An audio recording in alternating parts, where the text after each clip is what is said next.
We begin tonight with yet another financial scam and the heartbreak of losing your hard-earned money. An Eastern Ontario woman says she thought she was doing the right thing, helping out bank investigators who were alerting her to fraud.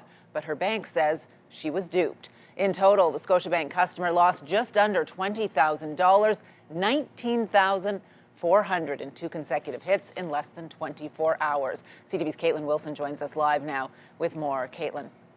Patricia, when someone calls claiming to work for your bank and tells you there's fraudulent activity on your account, watch out, because they may be really calling to steal your money. That's exactly what happened to the woman you're about to meet, who is now the victim of a bank investigator scam. These are the alerts that were coming through. Kelsey Potter says she's out nearly $20,000 after scammers managed to convince her they worked for her bank.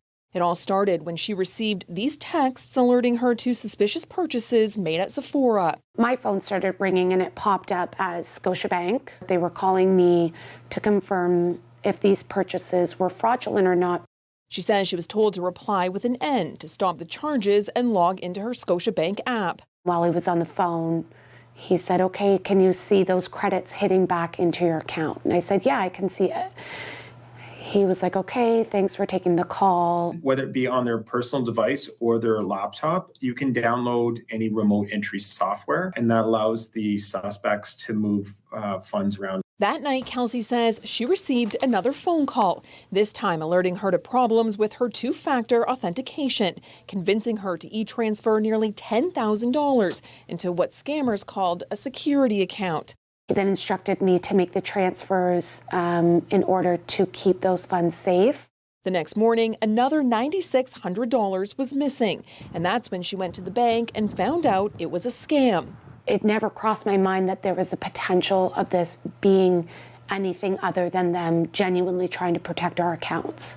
In a statement, Scotiabank says it cannot comment on individual matters for privacy reasons, saying the bank will never ask for one-time passwords, PINs, and verification codes over the phone or ask clients to move money into another account. I always say if it's an unsolicited text message, email, phone call, just politely say that I'll call back the number that I have for the bank and just hang up. Kelsey says she's filed a police report and so far hasn't been able to recover any money from the bank.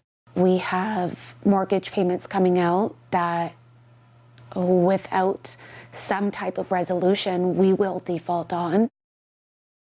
Police say bank investigator scams are on the rise, saying criminals use call spoofing software and other techniques to mislead victims. And if you've been defrauded, police are encouraging you to report it to both them and the Canadian Fraud Centre online. Patricia?